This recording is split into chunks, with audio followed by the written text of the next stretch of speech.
बंधु माने आजिर एही कार्यक्रम को आपण मानकु स्वागत। आजिर एही कार्यक्रमटी मिथुन राशि व्यक्तिविशेष मानक पई बहुत गुरुत्वपूर्ण अटे, बहुत ही खास अटे।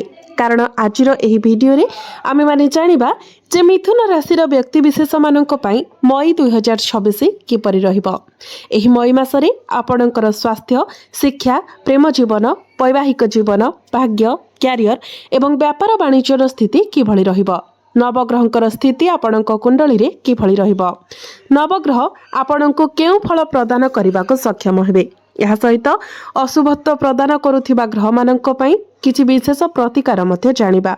सेति पई आपणकर जदि मिथुन राशि होई थाए तेबे वीडियोटी को स्किप न करी शेष पर्यंत निश्चय देखंतु एवं वीडियोटी को लाइक करी चैनलटी को सब्सक्राइब करि दियंतु।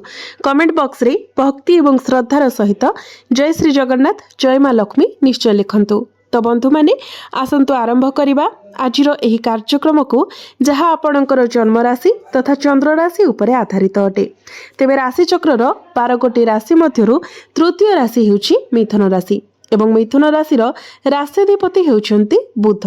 तो बंधु माने मई मास आरंभ रे आपणक कुंडलीर प्रथम भावरे गोचर करुछन्ति देवगुरु बृहस्पति, तृतीय भावरे गोचर करुछन्ति केतु, दशम भावरे गोचर करुछन्ति शनि एवं मंगल, नवम भावरे गोचर करुछन्ति राहु एवं आपणकर एकादश भावरे गोचर करुछन्ति बुध, द्वादश भावरे गोचर करुछन्ति शुक्र। तो सर्वप्रथम आसंतु जानिबा आपणकर स्वास्थ्य किभଳି रहिबो एही मई 2026 रे। तो बंधु माने कुंडलीर प्रथम भावटी होई थाए आपणकर स्वास्थ्यर भाव, इम्यूनिटी सिस्टम रो भाव। आपणक प्रथम भावर अधिपति हेउछन्ति बुध, जे कि आपणकर एकादश भावरे गोचर करुछन्ति एवं मई 15 तारिख को आपणकर द्वादश भाव को प्रवेश करिवे। तो बंधु माने आपणकर स्वास्थ्य वर्तमान बहुत भल रहुछि, किंतु जेते बेले बुध आपणकर द्वादश भाव को गोचर करिवे तो द्वादश भावटी को कुंडली रे भल बोली माना जाय न थाए। याकू रोगर भाव बोली माना जाय थाए, दुष्ट स्थान बोली माना जाय थाए। तेणु 15 मई परे आपणको आपणकर स्वास्थ्य प्रति ध्यान रखिबार अछि। विशेष करी बुध जेहेतु चर्मर कारक ग्रह, तेणु आपणकर एलर्जी, इन्फेक्शन भली समस्या देखा देई पारे। एहा व्यतीत आपण टिके थक्कापण अनुभव करि पारंती, राति रे आपणको निद ठीक रे न होई पारे। तो 15 मई परे आपणको एई सब जिनिस गुडिक प्रति सतर्क रहिबार अछि, किंतु 15 मई पूर्वरु स्वास्थ्य आपणकर बहुत भल रहिबा। बुध एवं सूर्य आपणकर लाभ स्थान रे गोचर करुछन्ति, बुधादित्य राजयोगर निर्माण करुछन्ति। तो 15 मई पूर्वरु स्वास्थ्य आपणकर बहुत भल रहुछि। शिक्षा कथा जदि कहिबा तो आपणकर पंचम भावटी हेउछि शिक्षार भाव एवं पंचम भावर अधिपति शुक्र वर्तमान आपणकर द्वादश भावरे अवस्थित, किंतु निजर स्व राशि रे से गोचर करुछन्ति। 14 मई को आपणकर प्रथम भाव को प्रवेश करिवे। तो बंधु माने एबे भी शुक्र आपणकर द्वादश भावरे बहुत भल स्थिति रे अछन्ति, जेहेतु से निजर स्व राशि रे गोचर करुछन्ति। शुक्र एठारे एक विपरीत राजयोगर निर्माण करुछन्ति। तो आपणकर पंचम भावर अधिपति शुक्र जेहेतु द्वादश भावरे गोचर करुछन्ति, तेणु एही स्थान प्रायतः जनकर वर्तमान शिक्षागत परिवेशरू प्रस्थान को सूचित करे। उदाहरण स्वरूप जदि आपण विदेश रे रही पाठ पढ़िबा को योजना करुथिले किंबा आपणकर शिक्षा पई आपण दूर स्थान रे रही पाठ पढ़िबा को चिंता करुथिले, तेबे वर्तमान आपणको सुजोग मिलिबो। आपण आपणकर पाठ पढ़ा क्षेत्र रे जहाँ भी किछि परिवर्तन चाहुथिले वर्तमान आपण ताहा करि पारिबे। पूर्वर पाठ पढ़ा को लेकिन आपणकर जो चिंता थिला, जो आपण ठीक निष्पत्ति नहीं पारु नथिले, वर्तमान आपण किछि डिसिजन नेबे जहाँ आपणक पई लाभप्रद साब्यस्त हेबा। 14 मई को जेतेबेले शुक्र आपणको प्रथम भावरे प्रवेश करिवे सेतेबेले मध्य आपणक पई बहुत भल रहिबा। तो मोटामोटी भावरे जति देखिबा तो मास सारा शिक्षा क्षेत्र आपणकर बहुत भल रहुछि। आपण आपणकर शिक्षा क्षेत्र रे सर्वोत्तम फलाफल प्राप्त करिवे। जदि आपणकर किछि एग्जाम अछि, कॉम्पिटिटिव एग्जाम अछि, सरकारी स्तरीय परीक्षा अछि, तो सेथिरे आपणको निश्चित भावरे शुभ फल प्राप्ति हेबा। आपण जदि पाठ पढ़ा रिलेटेड किछि डिसिजन नबा पई चाहुचंती, किछि फॉर्म फिलअप करिबा पई चाहुचंती किंबा एडमिशन नेबा पई चाहुचंती, ताहा मध्य आपण करि पारिबे। प्रेम जीवन कथा जदि कहिबा तो पंचम भावटी शिक्षार भाव हेबा सहित पंचम भावटी मध्य होइथाय प्रेम जीवनर भाव एवं आपणकर संतानर भाव।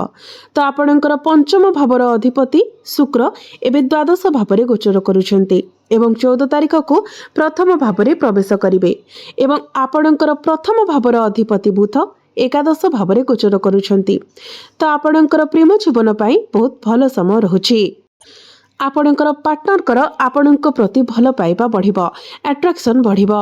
पूर्वरु जदि आपणक मध्यरे कोनोसी प्रकारर मनांतर किंबा मतांतर थिला तो से सब दूर होइछिबो। आपणक मध्यरे जे कोनोसी भूल बुझामणा थिला से सब समाधान होइछिबो। तो मोटामोटी भाबरे देखिले आपणकर प्रेम जीवन बहुत भल रहिबो। एबे आसंतु देखिबा आपणकर वैवाहिक जीवन किभଳି रहिबो। तो बंधु माने सप्तम भावटी होइथाय आपणकर वैवाहिक जीवनर भाव, आपणकर जीवन साथीर भाव। तो आपणकर सप्तम भावर अधिपति हेउछन्ति देवगुरु बृहस्पति, जे कि आपणकर प्रथम भावरे गोचर करुछन्ति एवं गुरुंकर सप्तम दृष्टि सप्तम भाव उपरे ही रहुछि, निजर स्वक्षेत्र उपरे रहुछि। यार अर्थ आपणकर वैवाहिक जीवन उत्कृष्ट देखा जाउछि। शनिकर दृष्टि मध्य सप्तम भाव उपरे रहुछि, जेतु शनि हेउछन्ति आपणक भाग्य भावर अधिपति। तो आपणक जीवन साथींकर स्वास्थ्य रे किछिटा छोट मोट समस्या देखा देई पारे, विशेष करी गोड़े किछि समस्या देखा देई पारे किंबा पेट जनित किछि समस्या देखा देई पारे, किंतु सेतेटा अत्यधिक गंभीर नुहे। आपण आपणकर जीवन साथींक मध्यरे टिके जिद्दी स्वभाव देखि पारंती, अहंकार स्वभाव देखि पारंती। तेबे एसबु सेतेटा किछि खराब प्रभाव आपणकर वैवाहिक जीवन उपरे पकाइब नाही, जेहेतु गुरुंकर दृष्टि सप्तम भाव उपरे रहुछि एवं आपणक राशिर अधिपति मध्य एकादश भावरे गोचर करुछन्ति।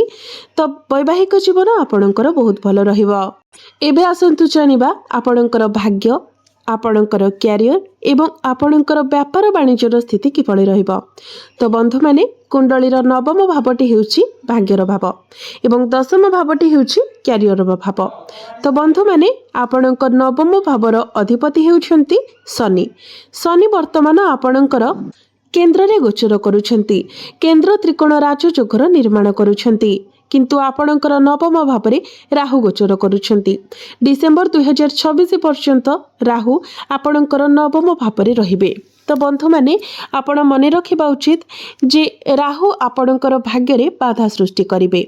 आपण जहाँ भी किछि कार्य आरंभ करिवे, भाग्य संबंधित आपण जहाँ भी निष्पत्ति नेबे प्रथमे किछि समस्या आसीबो, बाधा आसीबो, किंतु शनिकर स्थिति जेहेतु बहुत भल रहुछि तो आपणको परिशेष रे सफलता मध्य प्राप्ति हेबो। तेणु आपण कोनोसी समस्या को डरी न जाई, बाधा विघ्न को डरी न जाई आगो को बढ़ंतु, आपण को निश्चित भावरे सफलता प्राप्ति हेबो। आपण निज भितरे टिके धैर्य केवल रखंतु।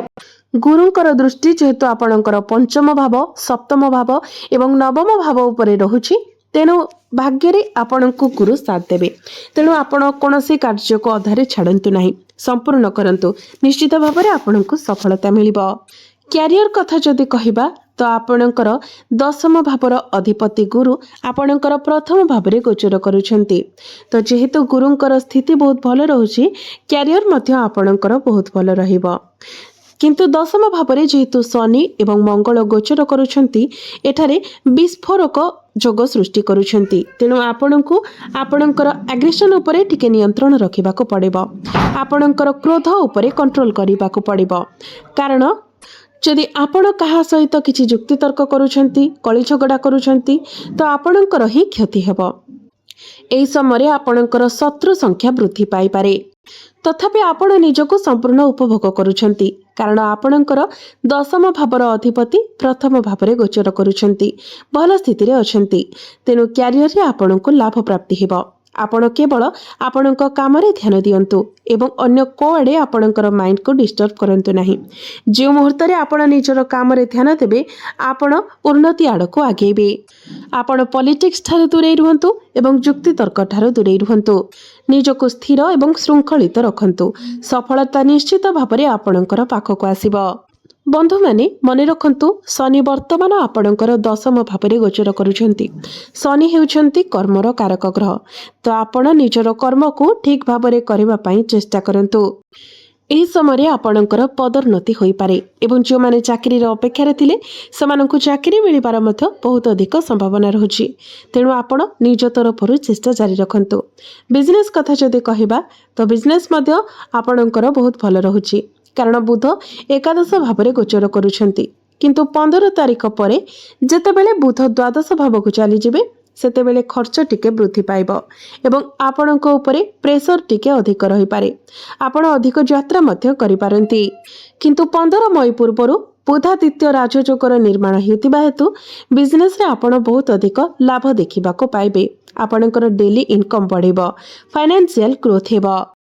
ତ ଏବେ ଆସନ୍ତୁ ଜାଣିବା କିଛି ପ୍ରତିକାର ବିଷୟରେ, ଯେଉଁ ପ୍ରତିକାର ଗୁଡ଼ିକ କରିବା ଦ୍ୱାରା ଆପଣଙ୍କୁ ଅଧିକ ମାତ୍ରାରେ ଶୁଭ ଫଳ ପ୍ରାପ୍ତି ହେବ ଏବଂ ଯାହା ସବୁ ଅଶୁଭତ୍ୱ ରହୁଛି ସେଗୁଡ଼ିକ ମଧ୍ୟ ଖଣ୍ଡନ ହୋଇଯିବ। ତ ବନ୍ଧୁମାନେ, ସେଥିପାଇଁ ଆପଣ ପ୍ରତ୍ୟେକ ଦିନ ପକ୍ଷୀମାନଙ୍କୁ ଶସ୍ୟ ଏବଂ ପାଣି ଅର୍ପଣ କରନ୍ତୁ। ରାହୁଙ୍କର ପ୍ରତିକାର ପାଇଁ ଏହି ଜିନିଷଟି ଆପଣ କରନ୍ତୁ ଏବଂ ଆପଣ ପ୍ରତ୍ୟେକ ଦିନ ବୁଧଙ୍କର ବୀଜ ମନ୍ତ୍ର ମଧ୍ୟ 108 ଥର ଜପ କରନ୍ତୁ। ପ୍ରତ୍ୟେକ ବୁଧବାର ଦିନ ପ୍ରଭୁ ଗଣେଶଙ୍କୁ ଦୁବ ଏବଂ ଲଡ଼ୁ ଭୋଗ କରନ୍ତୁ। ପ୍ରତ୍ୟେକ ବୁଧବାର ଦିନ ଗୋମାତାଙ୍କର ସେବା କରନ୍ତୁ ଏବଂ ସବୁଜ ଚାରା ଖାଇବାକୁ ଦିଅନ୍ତୁ। ଏହା ବ୍ୟତୀତ ପ୍ରତ୍ୟେକ ଦିନ ସକାଳୁ ଆପଣ ଓମ୍ ନମଃ ଶିବାୟ ମନ୍ତ୍ର ଜପ କରନ୍ତୁ ଏବଂ ପ୍ରତ୍ୟେକ ଦିନ ହନୁମାନ ଚାଳିଶାର ମଧ୍ୟ ପାଠ କରନ୍ତୁ। ଆପଣଙ୍କୁ ଅଧିକ ମାତ୍ରାରେ ଶୁଭ ଫଳ ପ୍ରାପ୍ତି ହେବ ଏବଂ ଯାହା ସବୁ ଅଶୁଭତ୍ୱ ରହୁଛି ସେଗୁଡ଼ିକ ମଧ୍ୟ ଖଣ୍ଡନ ହୋଇଯିବ। ତ ବନ୍ଧୁମାନେ, ଆପଣଙ୍କର ଜୀବନ ମଙ୍ଗଳମୟ ହେଉ, ଏହା ହିଁ ଈଶ୍ୱରଙ୍କ ନିକଟରେ ମୋର ପ୍ରାର୍ଥନା। ଧନ୍ୟବାଦ।